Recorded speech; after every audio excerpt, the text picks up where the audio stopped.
இது VM tax. மத்திய அரசோட எஸ்ஐஆர் அதாவது சிறப்பு தீவிர வாக்காளர் பட்டியல் சீராய்வு முறைக்கு எதிராக நாமக்கல்ல திமுகவும் அதன் தோழமை கட்சிகளும் போராட்டம் நடத்த போறாங்க. நாமக்கல் மேற்கு மாவட்ட திமுக அலுவலகத்துல மாவட்ட செயலாளர் KS மூர்த்தி தலைமையில ஒரு ஆலோசனை கூட்டம் நடந்துச்சு. இந்த கூட்டத்துல திமுக நிர்வாகிகள் கூட கொங்குநாடு மக்கள் தேசிய கட்சி, மதிமுக, இந்திய கம்யூனிஸ்ட் கட்சி, விடுதலை சிறுத்தைகள், ஆதித்தமிழர் பேரவைன்னு கூட்டணியோட முக்கிய நிர்வாகிகளும் கலந்துகிட்டாங்க. என்ன மேட்டர்னா, பீகார்ல நடந்த மாதிரி நம்ம தமிழ்நாட்டுல வாக்காளர்களை லிஸ்ட்ல இருந்து நீக்கி விடுவாங்களோ அல்லது வெளி மாநிலத்தில இருந்து வேலைக்கு வந்தவங்களை வாக்காளர் பட்டியல சேர்த்துடுவாங்களோங்கிற ஒரு பெரிய அச்சம் இருக்கு. அதுல கொஞ்சம் கூட அலட்சியமா இருக்க கூடாதுன்னு கூட்டத்துல சூடா பேசி முடிவெடுத்திருக்காங்க. மத்திய அரசுக்கும் தேர்தல் ஆணையத்துக்கும் தங்களோட எதிர்ப்பு காட்டுறதுக்காக வர்ற நவம்பர் 11ஆம் தேதி நாளை மறுநாள் நாமக்கல்ல ஒரு கண்டன ஆர்ப்பாட்டத்தை நடத்த போறாங்க. இதுல திமுக மற்றும் அதன் கூட்டணி கட்சியினர் எல்லோரும் திரளா கலந்துக்கணும்னு முடிவு செஞ்சிருக்காங்க. அதே போல வர நவம்பர் 27ஆம் தேதி துணை முதலமைச்சர் உதயநிதி ஸ்டாலின் பிறந்த நாளை முன்னிட்டு அரசு மருத்துவமனையில பிறக்கிற குழந்தைகளுக்கு தங்க மோதிரம், இனிப்புகள், பொதுக்கூட்டங்கள்னு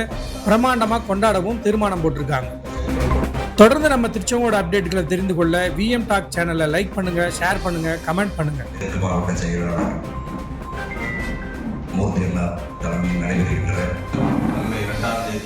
நடைபெற்ற கூட்டத்தில் தெளிவாக முடிவெடுக்கப்பட்டிருக்காங்க.